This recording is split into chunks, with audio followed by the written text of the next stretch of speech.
Short is the story, long is the life.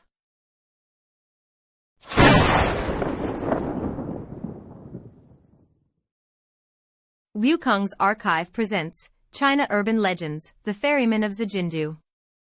In the autumn of 2004, I was transferred to work in Zhenjiang. The office was on Zhongshan Road, and housing wasn't arranged right away. Old Zhou from the personnel department found me a place in Xijindu. He said it was an old street, quiet, cheap rent, just a bit damp. I asked him how damp. He said, "Go see for yourself." I went and saw. It wasn't a bit damp. Not even close. The house sat deep in Xiaomatou Street, green brick and black tiles, 2 stories. People lived on the first floor, the second was piled with junk, and the roof tiles were thick with moss. When I pushed open the wooden door, a smell of mildew mixed with the stench of water hit me in the face. From the base of the walls up to a foot off the ground, there were damp stains that never dried all year. The landlord was an old man named Zhou Desheng. 74 that year, back straight as a board, a face carved with wrinkles, and a pair of eyes clear and bright. They didn't belong on someone that age. He stood in the doorway sizing me up for a long time, then asked, "You're not afraid of water?" I said, "No, I'm not." Old Zhou nodded, handed me the key, and said, "This house faces the ferry landing. There'll be some noise at night. If you can't sleep easy, come find me." I didn't take that seriously at the time. What old house doesn't make noise at night? But I only realized later, the noise old Zhou meant wasn't rats. Wasn't wind. Wasn't the neighbor's TV. It was the kind of sound that, once you've heard it, you can never forget. Xijindu is the oldest part of Zhenjiang. Old residents all know a saying, "First there was Xijindu, then there was Zhenjiang City." That saying was true. From the Three Kingdoms period onward, this was a major ferry crossing on the south bank of the Yangtze. Sun Wu's navy anchored here, and after the Sui and Tang dynasties it became a key hub for grain transport by water, merchants, examination candidates, officials. Everyone heading north or south had to cross the river from here. The Tang dynasty poet Zhang, who wrote a poem titled Inscription at Jinling Ferry, about this very place. At Jinling Ferry, a little hilltop lodge. A traveler passing through can't help but fret. Ebb tide on the night river, moonlight slants. 2 or 3 sparks of fire, that's Guazhou. In the poem, Guazhou is on the opposite bank of the Yangtze. Xijindu on this side, Guazhou on that side, one river between them, separating 2 worlds. The old street wasn't long. From east to west it was only a few hundred meters. The bluestone pavement had been polished smooth by centuries of footsteps, reflecting people's shadows on rainy days. Old houses lined both sides, wall to wall. Some still had people living in them, some were empty, paint peeling off the door panels to reveal the raw white wood underneath. At the end of the street, near the river, stood a stone pagoda. The pagoda wasn't tall, 5 or 6 meters, but it straddled the street. Its base was a stone-arched gateway, and pedestrians and horse carts all had to pass through that arch. The pagoda itself was white, Tibetan stupa style, round-bellied with a pointed top, like an upside-down white bell. Old Zhou called it the street-crossing pagoda. He said it was built by men of the Yuan dynasty over 600 years ago, the only one left in all of China, built specifically to guard the ferry crossing. I asked, "Guard against what?" Old Zhou looked at me and said, "Against the things that shouldn't cross the river." The first night I stayed there, I got a taste of the sound old Zhou had mentioned. By the time I finished cleaning up the place that night, it was almost 11. I lay down but couldn't fall asleep. 1, because the dampness was heavy, the blanket felt like it had just been pulled out of water. 2, because my mind was occupied with the new job, tossing and turning. I lingered like that into the dead of night, and just as I was about to drift off in a daze, I suddenly heard the sound of water. The sound was very faint, yet extremely clear, a splash, splash, the sound of an oar cutting through water. One stroke, then another, unhurried, as if a boat was slowly approaching from the river. I opened my eyes and listened closely. The sound came from the far end of the street, separated by two walls, yet it sounded like it was right by my ear. The oar sounds grew closer, close enough that I could make out the rise and fall of each stroke, and then they stopped. The boat had reached shore. I heard someone step off the boat, footsteps landing on the stone steps as tap-he, unhurried, climbing up step by step, passing under my window, then fading into the distance. Long after the footsteps disappeared, I heard the boat push off from shore again, the oar sounds resuming, one stroke, then another, slowly growing distant, until they were gone. I lay there, drenched in cold sweat. Not because I was afraid, I hadn't even thought to be scared at that point, but because I was wide awake. The sound was too real, so real it couldn't have been a dream. The next morning, I made a point of going around to the ferry dock to take a look. The dock was still there. Stone steps descended one by one into the water. The river was murky, lapping against the rocks below with a splash, splash. There was no boat. I counted the steps, 13 in all. The bottom step was submerged in the water, covered in moss, and on the moss were several fresh scratch marks, as if something had scraped against it. I crouched down to look at those scratch marks, a nagging doubt stirring in my mind. Old Zhou had somehow appeared behind me without my noticing, and said, "You heard it last night?" I was startled, and turned to look at him. Old Zhou wasn't looking at me, his eyes were fixed on the river. He said, "If you heard it, then you heard it. Don't go spreading it around. Every day, boats dock at this ferry." I said, "But I came to look this morning, and there wasn't a single boat on the river." Old Zhou said, "That boat is for people who shouldn't cross the river." I asked him what he meant. Old Zhou didn't answer. He turned and headed back, took a few steps, then stopped and said, "You just got here, so let me tell you a story first. Every old-timer in town can tell it. You know Jinshan Temple, right? Nobody in Zhenjiang doesn't know Jinshan Temple. Jinshan Temple sits by the Yangtze River northwest of the city. Mount Jinshan was originally a lone island in the river, surrounded by water on all sides, and the temple was built on the mountain. Seen from the river, the whole mountain is wrapped up in the temple's halls, which is why the old saying goes, Jinshan Temple wraps the mountain. The legend of the white snake. People in Zhenjiang grow up hearing it. Su Xian meets Lady White in Hangzhou. The two of them come to Zhenjiang to open a medicine shop. The monk Fahai sees through that Lady White is a snake spirit, locks Su Xian inside Jinshan Temple. Lady White flies into a rage and floods the mountain, and in the end is subdued by Fahai and imprisoned in Leifeng Pagoda. People all over the country know this story, but the version the people of Zhenjiang tell is a bit different from the one in the operas. Old Zhou said, in the white snake story as told by the people of Zhenjiang, the flood at Jinshan is real, and Fahai subduing Lady White is real too. But the monk Fahai never set foot outside Jinshan Temple, not even once, from beginning to end. He said, "There's something beneath Jinshan Temple, and Fahai can't leave. The moment he leaves, that thing will come out." I asked, "What thing?" Old Zhou said, "Go to Jinshan Temple and see for yourself. Take a look at that pagoda." The pagoda at Jinshan Temple is called Sishou Pagoda. It was rebuilt during the Guangxu reign to celebrate Empress Dowager Cixi's birthday, 7 stories tall.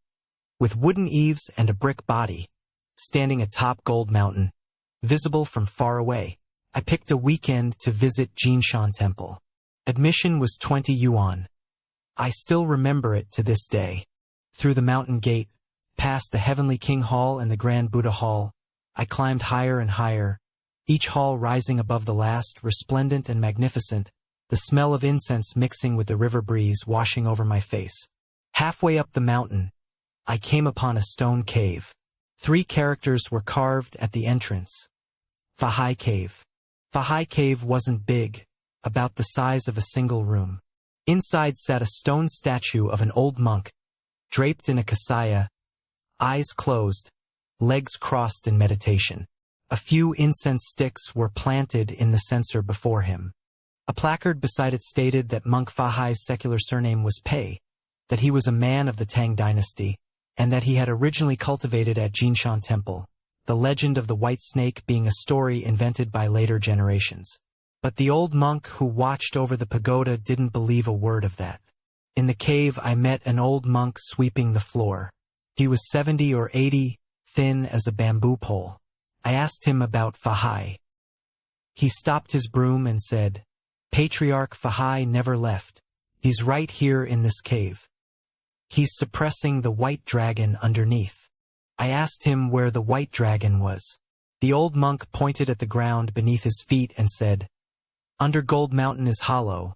There's an underground waterway that runs straight through to the Yangtze. In ancient times it was called White Dragon Cave, and it reaches all the way to Hangzhou." He paused, then added, "Don't ask any deeper. The people of Zhenjiang have a rule. Beneath Gold Mountain, you don't dig, you don't excavate, you don't ask." I spent the whole afternoon at Jinshan Temple that day. When I came down the mountain, the sun was already dipping west, golden light shimmering across the river, the waters of Jinshan Lake lapping against the rocks along the shore. I walked back along the lakeside, and when I reached a secluded cove, I suddenly heard a gurgle from the water, like something rolling over. I stopped and looked into the lake. The surface was calm, only rings of ripples slowly spreading outward. I stared at those ripples for a long time, until they vanished completely. Back at my lodging, I told Old Zhou about it. Old Zhou was splitting firewood in the yard. When he heard me, his axe froze mid-swing. "You heard the water sound?" I said yes, a gurgle, like a fish, but not like a fish. Old Zhou set down the axe, wiped his hands and said, "That wasn't a fish, that was the white dragon turning over. Remember this, at night, don't look at the water of Jinshan Lake. If you hear sounds, don't turn your head." I asked him why. Old Zhou said, "Because the things in that water have waited for centuries, waiting for someone to turn around and look." That night, I lay in bed, tossing and turning, unable to sleep. My mind filled with the stone statue in Fahai Cave and those ripples on Jinshan Lake. In the deep hours after midnight, the sound of oars came again. Splash. Splash. One stroke. Another. I lay there with my eyes closed, listening. The boat reached shore. Footsteps passed beneath my window as before, tap. This time, I counted. 7 steps in all, from the stone steps of the ferry landing to my window, exactly 7 steps. After the footsteps passed, I heard a very soft sound, as if someone had stopped outside the window and stood there for a long, long time. Then slowly walked away. The next morning, there was a copper coin on my windowsill. It was an old coin, rusted green. I stared at the 4 characters on it for a long time before I could make them out. Guangshu Tongbao. I showed the coin to Old Zhou. He held it in his fingers, and his hands were shaking. He asked me, "Where did this come from?" I said, "I found it on the windowsill." Old Zhou was silent for a long time. Then he tucked the coin into the pocket closest to his chest and said, "This was my grandfather's." Then he told me, "When you sleep at night, keep your window shut tight." Old Zhou's grandfather was called Zhou Monsong, a boatman at Xijindu ferry who made his living on the river his whole life. Back in the Republican era, the ferry boats at Xijindu ferry came in 2 kinds. One was called the Charity Ferry, run by Zhenjiang's Life-Saving Society, free of charge, specially for ferrying poor people who couldn't afford the fare, refugees, beggars. The other was called the Commercial Ferry, which charged money with bigger and faster boats, carrying merchants and officials. When Zhou Monsong was young, he pulled a boat on the Charity Ferry. Later he saved up some money, bought himself a small boat, and ran the Commercial Ferry route. The Life-Saving Society. Young people nowadays probably haven't heard of it. It was a guild that the people of Zhenjiang had started several hundred years earlier, dedicated to rescuing people who fell into the river. Every year, plenty of people drowned in the river. Some were on ferry boats that capsized, some threw themselves in, some were murdered and thrown in. The Life-Saving Society's boats patrolled the river day and night. Whenever they spotted a floating corpse, they'd fish it out, haul it to the charity mortuary on shore, have someone identify the body, then send word to the family. For each corpse recovered, there was a reward, paid according to how intact the body was. A full corpse with head and body together earned more, one missing an arm or leg earned less. Old Zhou said his grandfather did this work when he was young, accumulated plenty of good karma, and also saw plenty of things that couldn't be explained. One thing in particular, Old Zhou said his grandfather told that story his whole life, and every time he told it, he sighed. That was in the 21st year of the Republic, 1932, autumn, heavy fog. That afternoon, fog rose over the river, thicker and thicker, until by evening you couldn't see a person 5 steps away. The ferry boats had all been pulled in. The dock was completely empty. Xiaomatou boat was tied to its post, and he was squatting in the bow smoking a cigarette when he heard someone calling out of the fog, "Boatman, crossing the river." Xiaomatou looked up. In the fog stood a man. He wore a long gown and a melon skin cap, the brim pulled low, his face hard to make out, and he carried an old leather suitcase. Xiaomatou said the fog was too thick, the boat couldn't go. The man said, "I have urgent business. Ferry me across, and I'll pay double the fare." Xiaomatou hesitated for a moment. The man's voice was steady, didn't sound like a bad character, and double the fare was enough for 3 trips. He put out his cigarette, untied the rope, and said, "Get on." The man boarded the boat and sat in the bow, setting the suitcase at his feet, not saying a single word the whole way. Xiaomatou pulled, and the boat moved through the fog. The river was eerily quiet, only the sound of the pole cutting into the water. They went on for he didn't know how long, and Xiaomatou began to feel something was off. Normally, crossing the river took about the time of 1 incense stick burning, but this trip, he felt he'd been pulling for a long time, and the river was still a vast expanse of fog, with not a single light from the opposite shore visible. His scalp prickled. He glanced down at the bow. On the seatboard, a puddle of water had gathered sometime without his noticing, and the man sat in it, motionless, as if he couldn't feel it. Xiaomatou looked again. The hem of the man's long gown was soaked, dripping water. Where he'd been sitting, a wet stain was left on the boat's planks, and mixed in the water stain were a few black things, like strands of hair. The pole nearly slipped from Xiaomatu's hand. He steadied himself, cleared his throat, and said, "Sir, we've reached the shore." Through the fog, the outline of the opposite bank really did appear. The boat docked, and the man stood up with his suitcase, reached into his robe, and pulled out a few copper coins. He set them on the boat's planks, said thanks, and stepped off the boat, walking into the fog. In the blink of an eye, he was gone. Xiaomatou bent down to pick up the coins. There were 3 of them. Guangshu tongbao mottled with green rust, as if they'd just been fished out of water. He held them in his fingers, which were icy cold, and understood in his heart that the passenger he'd ferried this trip had not been a living man.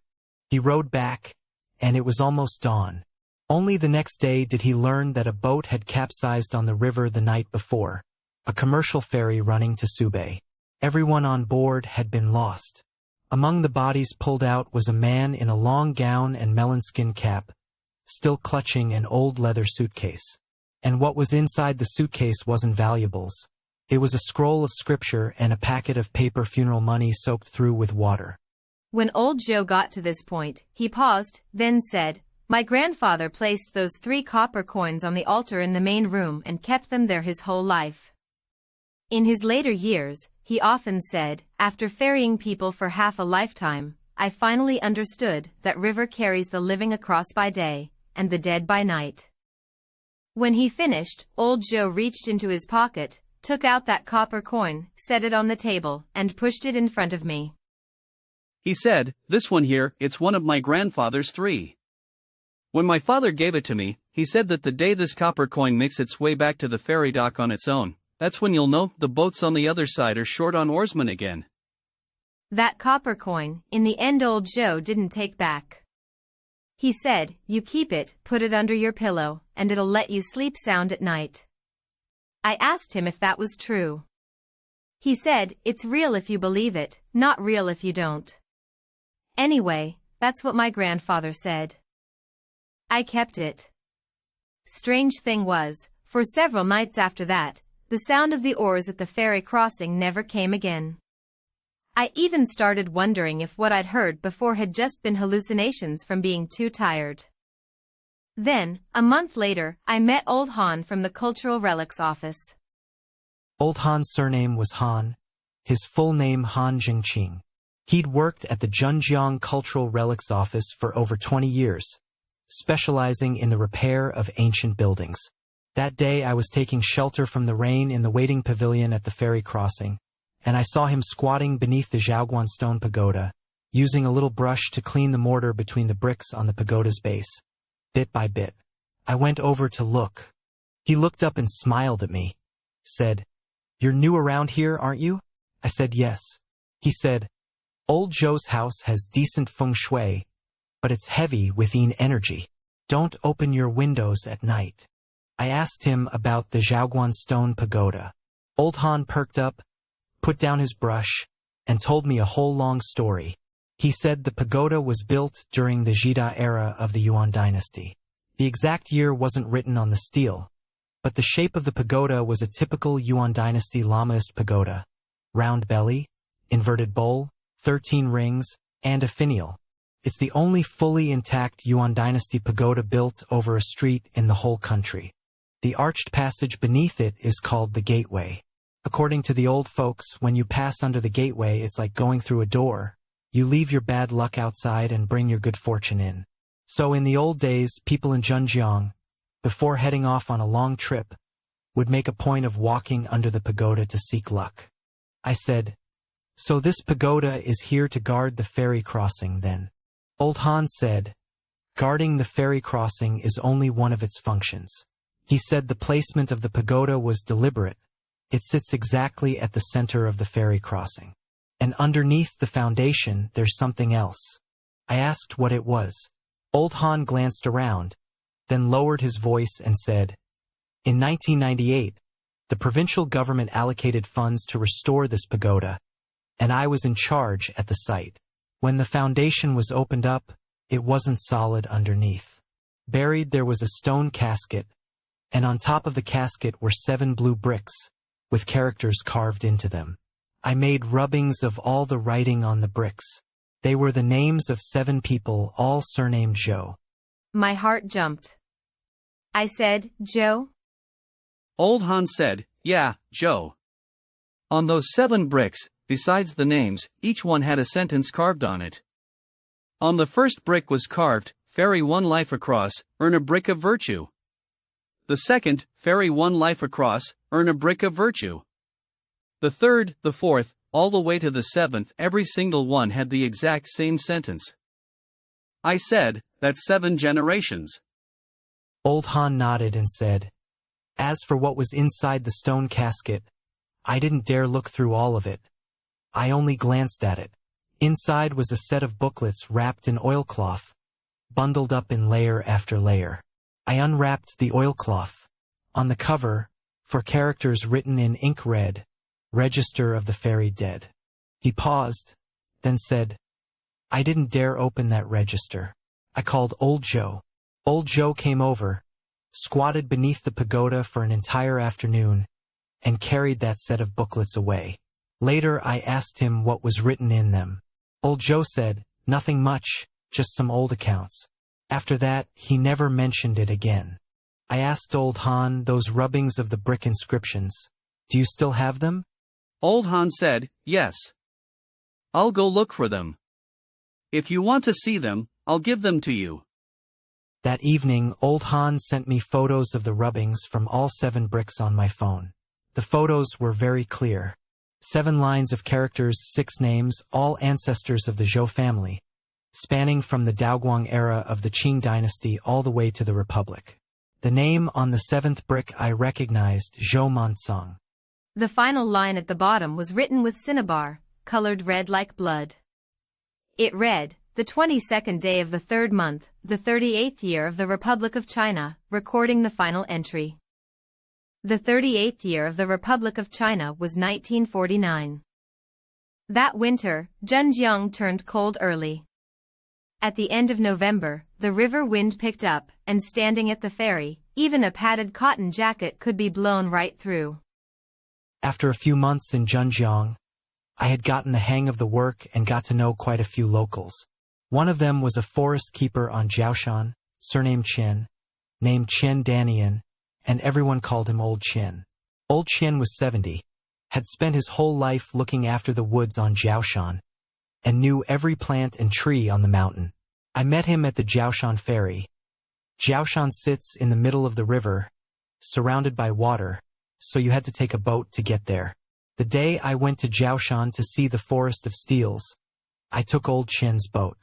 Jiaoshan had one thing that was famous all over the country, called the buried crane inscription. It was an inscription carved on a cliff wall during the southern dynasties. It told of a Taoist priest who kept 2 cranes. When the cranes died, he buried them in the mountain and wrote this inscription to remember them.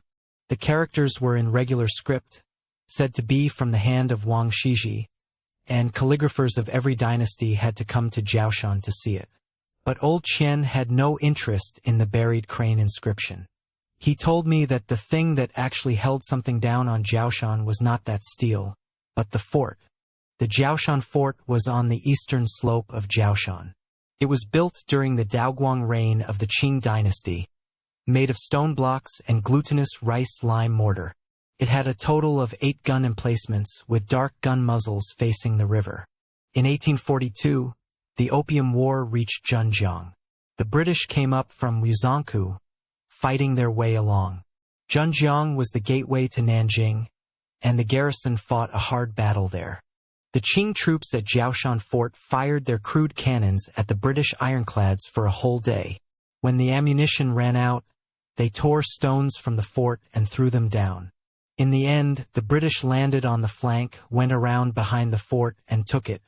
In that battle, Zhenjiang fell. Hailing, the vice commander in charge of the city, immolated himself and died for the country. After the British entered the city, they burned, killed, and looted.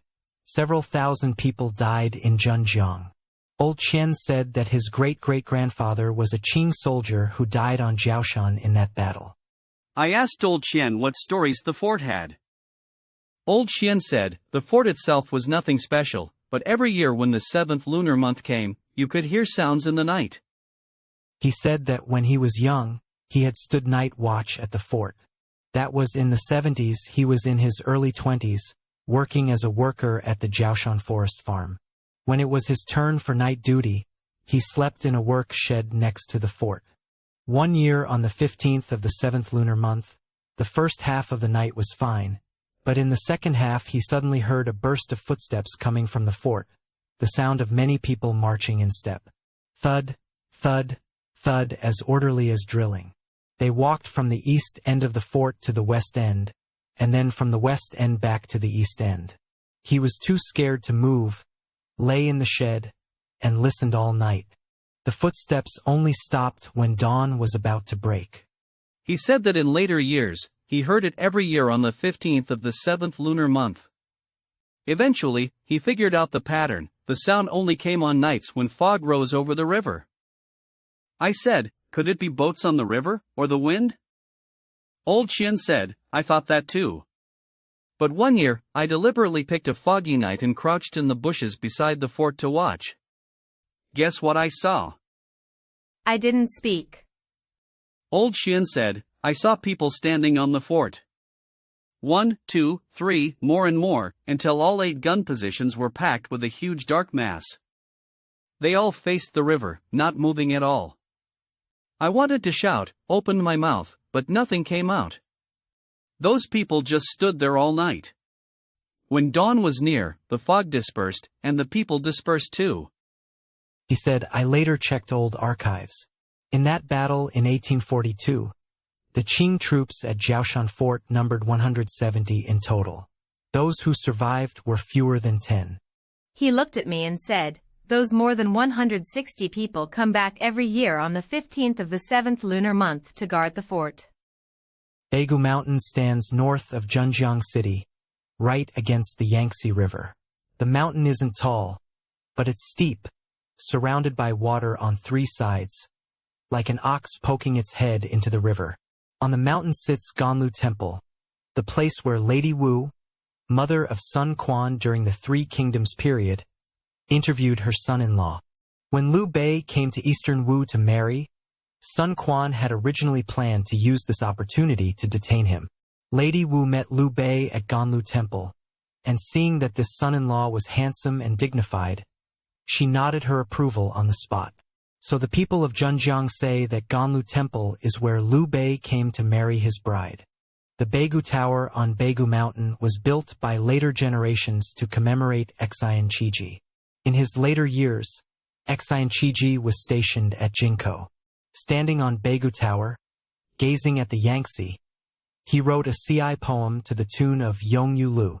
There's a line in it that I memorized in middle school. The rivers and mountains endure through 1,000 ages, but nowhere can a hero like Sun Zhongmo be found. I went to Beigu Mountain with Old Lu from my workplace. Old Lu is a Zhenjiang local in his 50s and he loves to chat. Along the way, he told me the stories of Zhenjiang Temple, about Sun Quan, about Zhou Yu, about losing the wife and losing the soldiers too. Halfway up the mountain, he suddenly stopped and pointed at a bare cliff face beside the mountain path. There used to be a cave under here, he said. I looked. There was indeed an opening in the cliff, not large, mostly hidden by overgrown weeds. It was pitch dark inside, and I couldn't tell how deep it went. Old Lu said the old folks called it Sun Lang Cave, said it was where Sun Quan practiced archery as a boy. Later the entrance collapsed, and nobody ever went in again. He said when he was a kid, the town's children often came here to play, and one bold kid had crawled inside. I asked what was in there. Old Lu said the kid told them that after going down about a dozen steps, there was a stone door, and cold air was seeping out through its crack. He pressed his eye to the crack and looked in. It was pitch black, he couldn't see anything, but he could hear sounds from behind the door. Not the sound of wind. The sound of many people walking. And horses neighing. I asked him what happened to that kid afterward. Old Lu said the kid came back home and fell ill, 3 days of high fever, talking nonsense in his sleep, shouting over and over, "The horses are coming, the horses are coming." His grandmother panicked and went down to the ferry landing to find Old Zhou's grandfather. Old Zhou's grandfather was still alive back then. Old Zhou's grandfather listened and said it was nothing. The kid's eyes are clean. He saw something he shouldn't have. Once the fever breaks, he'll be fine. Sure enough, 3 days later, the fever broke, and the kid recovered. But from then on, no one dared to crawl into that cave anymore. Old Lu said the old folks tell that beneath Beigu Mountain, the naval forces of Sun Wu are buried. Back in the day, when Sun Quan stationed troops in Zhenjiang, tens of thousands of sailors were encamped on the river below the mountain. After the kingdom of Wu fell, that naval force vanished overnight. No one ever saw them alive again, no bodies were ever found. Some say they sank with their ships into the river. Some say they sailed away overseas. And there's another version that they never left. They're still under the mountain, still waiting for Sun Quan's order. I asked Old Lu if he believed it. Old Lu smiled and said, "If I were you, I wouldn't go up Beigu Mountain at night." I asked why. Old Lu said, "Because at night, people on the mountain hear the sounds of soldiers and horses." When he said this, we had already reached the Beigu Tower at the summit. The river wind came pouring through the tower from outside, howling. I stood upstairs and looked down. The Yangtze rolled on, vast and mighty, flowing east.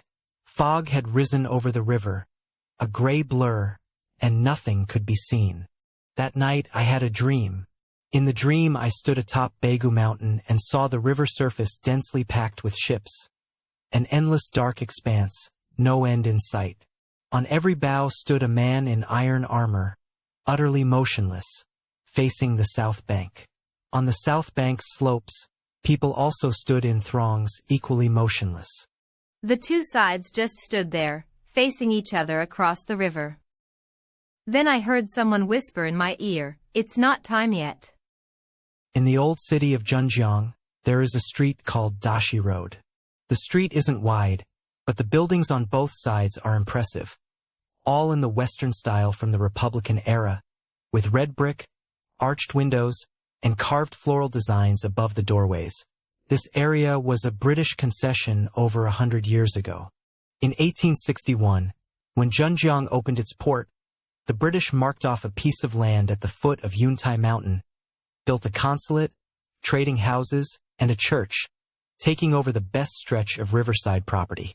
The current Zhenjiang Museum was once the site of the old British consulate. On Dashi Road, I got to know a man surnamed Song, named Song Huayuan, over 80 years old. Before retiring, he was a history teacher at Zhenjiang Middle School. His family's old house sat in an alley off Dashi Road, left to him by his grandfather. I went to find him because I'd heard he had a diary written by his grandfather, recording things that happened in the Zhenjiang concession during the Republican era. Teacher Song was very talkative. He brewed tea and chatted with me all afternoon. His grandfather was named Song Tingyu, one of the earliest compradors in Zhenjiang. He worked for the British firm Jardine, Matheson and Company, managing their shipping business on the Yangtze River for the British. He made a good deal of money and bought a house on Dashi Road. Teacher Song said his grandfather's diary recorded several strange events, all of which he had personally experienced. The first was an incident in 1925. That summer, one of Jardine's cargo ships capsized on the river. All the cargo sank, and 2 crew members drowned. The manager of the trading house, an Englishman named Smith, sent Song Tingyu to handle the aftermath. Song Tingyu hired boats from the Life-Saving Association to salvage the wreck. They dragged the river for 3 days and recovered the bodies, but the numbers didn't add up. According to the records, there should have been 7 crew members on board, but only 6 were pulled up. The 7th man, no trace of him alive, no trace of his body dead. Song Tingyu reported the matter. Smith said, "That's enough. 6 are dead. That last one probably ran off. Forget about him." Song Tingyu didn't pursue it further. But that night, Song Tingyu was going over the accounts in the trading house's office. He worked until midnight, when he suddenly heard someone knocking at the door downstairs. He went down to look, and the doorman said no one had knocked. He returned upstairs, and just as he sat down, the knocking came again. This time he was smarter. He stood at the top of the stairs and called out through the door, "Who's there?" No one answered from outside. He waited for a long while, and was just about to open the door, when a piece of paper was slipped under the door crack. Teacher Song paused here, stood up, and took out a yellowed notebook from a cabinet. He flipped to a page in the middle and pointed it out to me. On that page was pasted a slip of paper, yellowed and brittle, with a line of writing on it in pencil. The handwriting was sloppy, as if the writer's hand had been trembling. "Mr. Smith, I am still on the ship." Teacher Song said his grandfather said that paper belonged to the 7th crew member. That man's surname was Chen, and he was the ship's mechanic. Song Tingyu had met him, a very honest man who just buried his head in his work. The day the boat capsized, according to the ship's records, he should have been the last one off. He was down in the hold checking the machinery the whole time. When the boat turned over, he never made it up. Teacher Song said his grandfather later asked Smith about it. Smith's face turned ugly, and he said, "Nonsense. The man's dead. Where would a note come from?" But Song Tingyu noticed that Smith went back to Shanghai the very next day and never returned to Zhenjiang again. Before he left, he transferred the salvage business for that sunken ship to someone else. The second event was in 1937. The Japanese invaded, the British pulled out of Zhenjiang, and Song Tingyu's trading house closed its doors. He was packing up his things to flee back to his hometown. The night before he left, he heard the sound of footsteps in the old house on Dashi Road. Very light footsteps, walking from the first floor to the second, from the second to the third, moving extremely slowly, like someone with bad legs. Song Tingyu thought it was a thief. He carried a lamp upstairs to look. No one was upstairs. He came back down and the footsteps started again. He worked up his courage and followed the sound. The footsteps finally stopped at a door at the end of the third-floor hallway. That door was the room where the trading house used to store its archives. It had been locked for years, and the key was nowhere to be found. Song Tingyu stood in front of the door and heard, from inside, someone scratching at the wooden door with their fingernails, one scrape after another. The sound set his heart racing. He turned and ran, and didn't dare set foot back in the house all night. The next day, he hired people to pry the door open. The room was empty, the archives had long been moved out. Only a leather suitcase lay in the corner.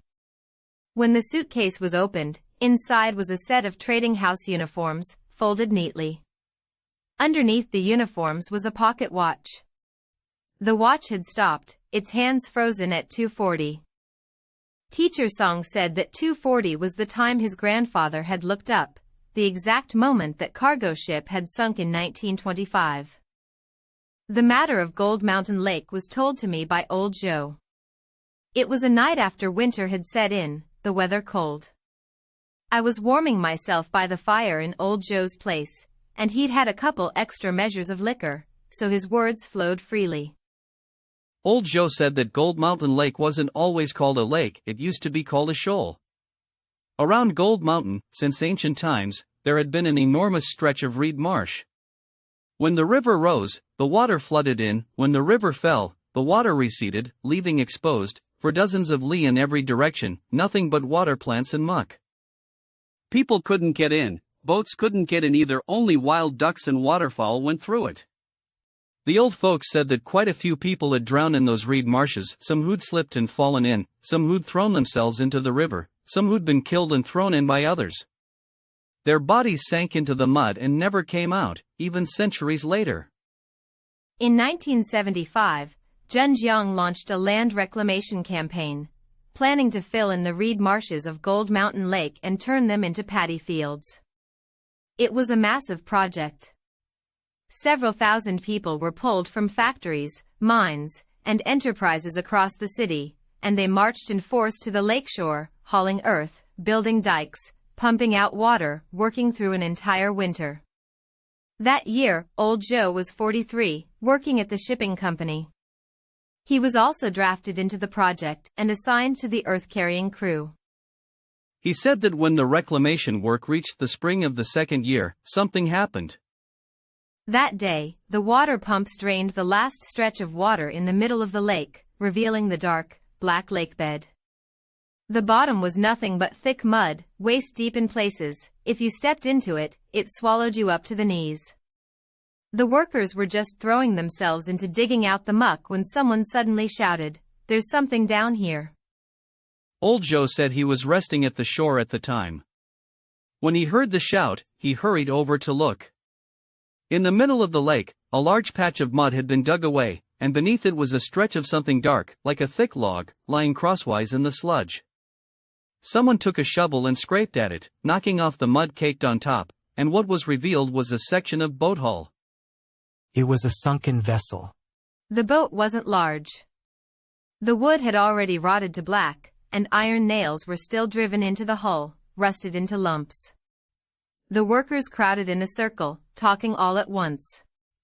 Some said it was a small boat that went down before liberation, some said the Japanese bombed it, Others said this place had a ferry crossing several hundred years back, so maybe it was an ancient boat.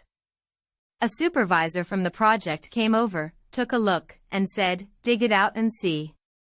Several strong laborers jumped into the mud and started excavating around the hull. By midday, most of the boat's body had emerged. Inside the cabin was packed with black mud, so dark you couldn't make out a thing. Someone jabbed a shovel into the cabin and felt it strike something hard. When he scraped the mud aside to look, it was bone. Bones, pale white. One by one, arranged neatly in rows. Not animal bones, human bones. Altogether, 7 skeletons were dug out. 7 skeletons, lying in the boat's cabin, perfectly arranged, heads toward the bow, feet toward the stern, as if they were asleep. There was nothing on the bones, no clothes, no jewelry, nothing that could identify who they were, except that wedged between the ribs of one skeleton were 3 copper coins. The coins were green, rusted into a clump. Someone pried them out, washed them with water, and the characters on them could still be made out. Guangshu Tongbao. When Old Zhou got to this point, he stopped, took a swig of liquor.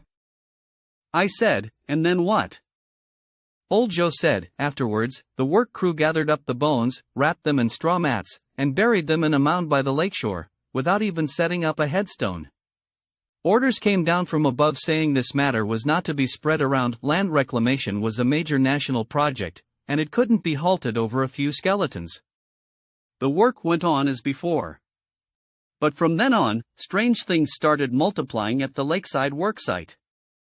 First, at night, people heard the sound of water. The work sheds were set up right at the lakeshore.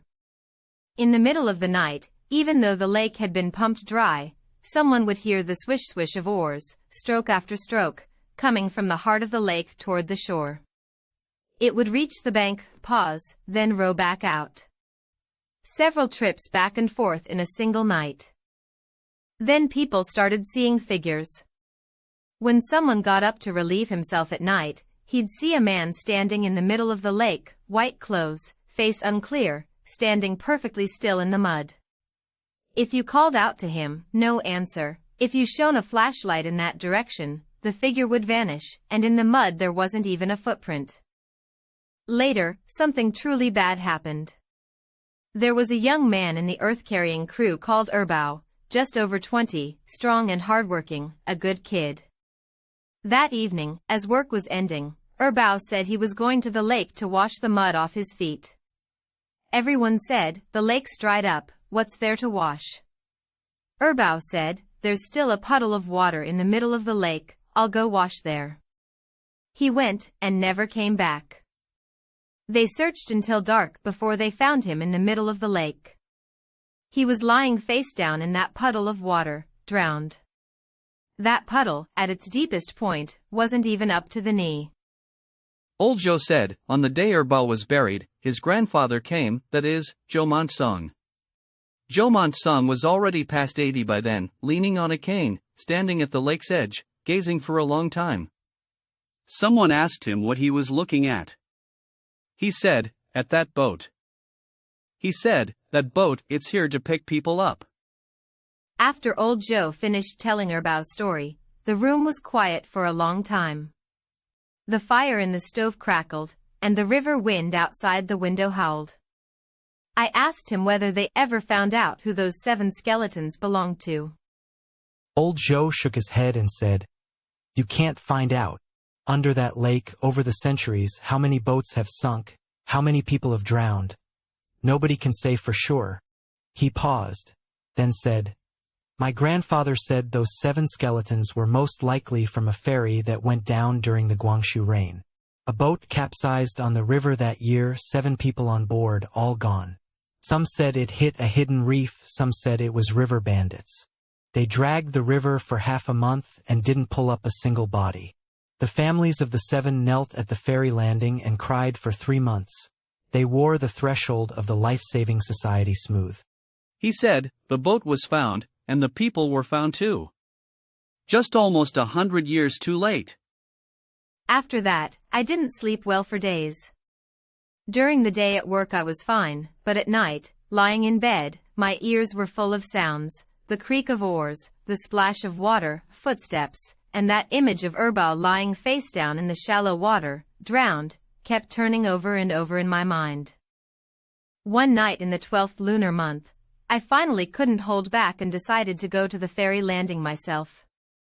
That day was the 14th of the 12th lunar month. The moon was beautiful, big and bright, hanging over the river. I threw on an overcoat and went out. The old street was empty.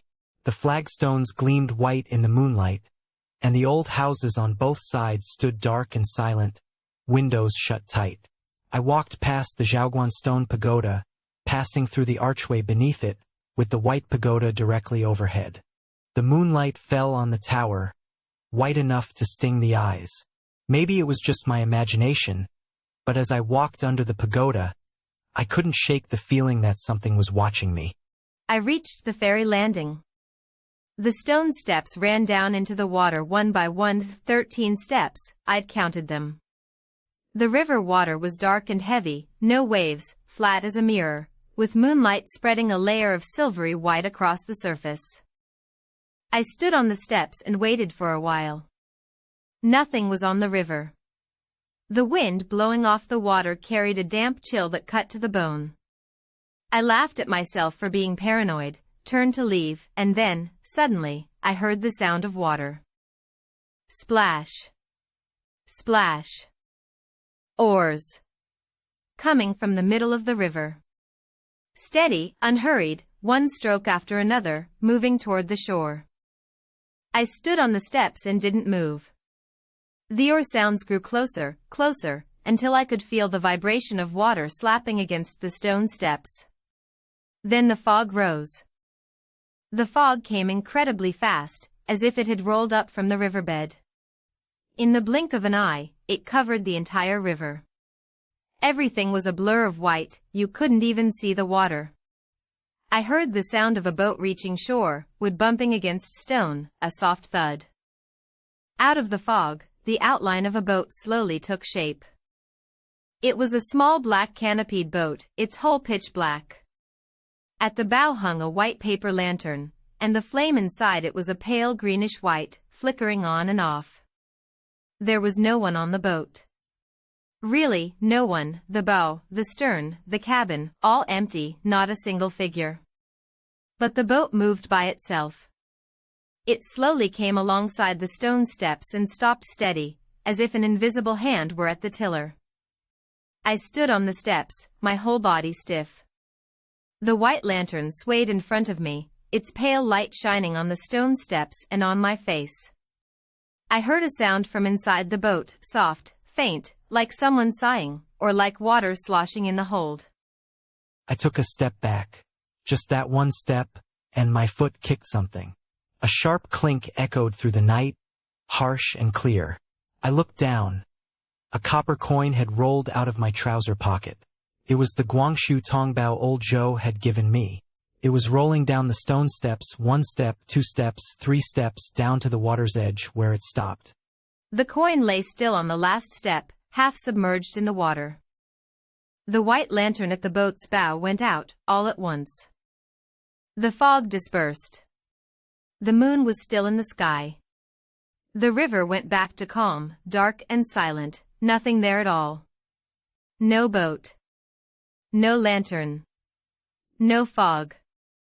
I stood on the steps, my legs too weak to hold me, and leaned on the railing, gasping for a long time. That coin, I searched for it for a long, long time and never found it. The next morning, I told Old Zhou what had happened. Old Zhou listened, then was silent for a long while, and said, "You saw that boat?" I said yes, I saw it. There was no one on it. Old Zhou said, it wasn't there to take you. He said, that boat came for the coin. You brought it back to the ferry landing, so it had to return.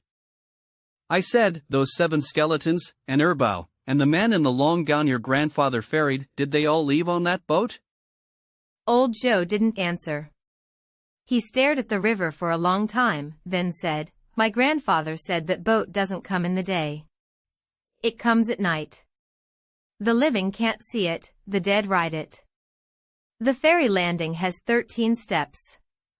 The living walk 13 steps, the dead walk 7. He said, remember this. The boat at Xijin ferry carries the living, not the dead. But in this world, there are always some souls waiting for that boat.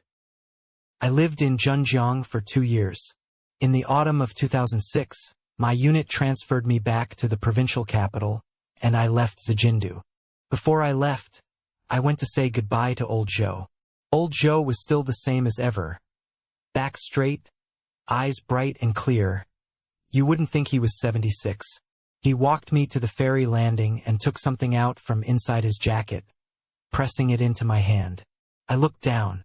It was a copper coin, a Guangxu tongbao, green with rust. He said, this one was passed down to me by my grandfather. I could never bring myself to spend it. You take it. Keep it tucked away, it'll keep you safe. I said, this is too precious, I can't accept it. Old Zhou said, you keep it. Things at this ferry landing only go to those who have a connection with them. You lived here 2 years, and the coin made its own way back to the ferry once. That means you're connected to it. He paused, then added, if you ever hear someone telling stories about Xijindu, say this for me. That boat is still out on the river. I accepted the coin. Later I strung it on a red cord and hung it on my keychain, and I've carried it with me ever since. After I left Zhenjiang, I heard news about Xijindu from time to time. In 2008, Xijindu began a major restoration. The old houses on the old street were renovated one by one, the bluestone paving was relayed, and the stone steps at the ferry landing were repaired too. In 2012, Xijindu was rated a National 4A tourist attraction, and visitors multiplied. It was bustling in the daytime, lit up bright at night, and the old street became the most famous place in Zhenjiang. During those years, Old Zhou's health declined considerably. I called him every spring festival to wish him a happy new year. His voice got slower and slower, shorter and shorter. In the winter of 2014, he called me and said, the ferry landing is going to be developed. The stone tower's being repaired, and the old street is getting uniform lighting, it'll be bright at night too. He said, better bright. Once it's bright, those things won't come anymore. That was the last time he spoke to me about the ferry. In the spring of 2015, Old Zhou passed away, aged 84. He had no children. The neighbors on the old street helped arrange the funeral. I hurried back and saw him off one last time. On the afternoon after the funeral was done, I went to the ferry landing by myself again. Xijindu was now entirely a tourist site. Visitors coming and going, people taking photos everywhere. The Zhaoguan stone tower had been restored, gleaming white, with a plaque hanging underneath reading, National Key Cultural Relic Protection Unit. The stone steps at the landing were still 13, and the bottom one was still submerged in the water. I stood on the steps for a long time. The river water lapped against the bank, splash, splash, one stroke at a time, just like it had 10 years before. That night I stayed in a hotel in Zhenjiang. With nothing to do, I got on my phone and browsed a local forum, searching for Xijindu. The posts that came up were mostly tourists sharing photos, praising how pretty the old street was, how nice the night views were. I scrolled through over a dozen pages and was about to close it when I suddenly spotted a post titled, Has anyone heard the sound of oars at Xijindu at night? It had been posted 3 years earlier, in 2012. The OP said he was a construction worker on the restoration project. That autumn he was doing the lighting work at Xijindu, working overtime until midnight. When he knocked off, he was walking alone from the ferry landing toward the old street. When he got to the foot of the stone tower, he heard the sound of oars, splash splash, coming from the riverbank. Curious, he went around to the landing to look. The river was foggy, and a black canopied boat was slowly approaching the shore, a white lantern hanging from its bow. He said he figured it was a fishing boat out for night fishing, so he didn't pay it much mind, and even called out, "Still fishing this late?" He said the boat ignored him. And he went on his way. Under the post were over 40 replies. Most people were joking, saying OP's eyes were playing tricks, saying there was no way a black canopied boat was on the river, saying the tourist area was cleared at night and there wasn't a single boat. Only one reply, from an anonymous user, was different, posted a year earlier. I heard it too. I live on Xiaomatou Street. When that boat reached the shore, someone on board spoke. They said, "Still missing one." Nobody had replied to that one. I stared at that line for a long time. Outside the window, the night in Zhenjiang was very quiet. Only from the distant river came a faint, intermittent sound of water. Splash, splash. During the few days I went back to Zhenjiang to see Old Zhou off, I stayed at a guest house on Xiaomatou Street. The guest house was converted from Old Zhou's house, renovated, walls repainted, floors replaced, the dampness problem fixed. The landlord was a young man. I never asked his surname. I only heard he was the child of one of Old Zhou's distant relatives, and had taken over this old house. I still went upstairs to take a look. The room that once held clutter had been turned into a tea room. A few tables, a few chairs, and on the wall hung a photograph of Old Zhou. A black and white photo. He was wearing a Zhongshan suit, standing at the ferry landing with the Zhaoguan stone pagoda behind him. Beneath the photo was a line of small text. Zhou Desheng, last keeper of the tower at Xijindu. I stared at that line for a long time. The owner of the tea room downstairs, the young man, brought tea up and asked me, "Do you know my grandfather?" I said, "Yes. I lived here for 2 years." He let out an O and said, "Before Grandpa passed, he left something." He said it was for someone who had lived here. He didn't know the person's name, only said it was someone who moved in during the autumn of 2004. His surname, he'd forgotten too. My heart stirred. I asked, "What is it?" He turned and went downstairs, and after a moment came back up carrying a wooden box. The box was old, blackened, its lock rusted shut, already pried open. He opened it. Inside was something wrapped in oilcloth, bound tightly. He unwrapped it layer by layer, revealing a thin booklet. The ink characters on the cover had faded. I had to lean in close before I could make them out. 4 characters. Duwang Minglu, the register of the ferry dead. My hand clenched tight, all at once. I opened the booklet. The paper was yellowed and brittle, corners curled, but the writing was still fairly legible, brush strokes, stroke by stroke, neat and precise. The booklet wasn't thick, just 30 or 40 pages. I turned the pages slowly, reading one by one. The first page recorded events from the 20th year of the Daoguang reign. A great wind on the river north of the Yangtze. 3 ferry boats capsized. 11 bodies recovered. All were buried in the charity cemetery. 7 of them went unclaimed and were laid to rest. The second page recorded events from the Xianfeng years. The third, from the Tongji years. Page after page, all records of bodies recovered by the Life-Saving Society. Which year, which month, a boat capsized on the river, how many bodies were pulled out, whether anyone claimed them, where they were buried. All written clearly. I turned to the last page. The handwriting on that page was different from the rest. Not neat regular script, but shaky, as if the writer's hand had been trembling. It read, 38th year of the Republic, 3rd month, 22nd day. Nothing on the river. Nothing at the ferry. Grandfather said the register has come to its end. No need to record anything more. The boat is still here. And the people waiting for the boat. They are still here. The signature was 3 characters, Zhou Desheng. Only then did I understand. Old Zhou couldn't read. As a child, his family was too poor, he never went to school. That page of writing, he had traced it stroke by stroke, copying his grandfather's handwriting. He had traced it his whole life. I closed the booklet and handed it back to the young man. I said, "Thank him for me." He said, "You're too kind." Grandpa said if you came I was to let you take this booklet with you. He said this register has sat at the ferry crossing for 600 years. It's time it moved somewhere new. I accepted the booklet. After I returned to the provincial capital, I locked it on the top shelf of my bookcase and never took it out again. But every year, on the night of the 14th day of the 12th lunar month, I dream. In the dream, I'm standing on the stone steps of Xijindu.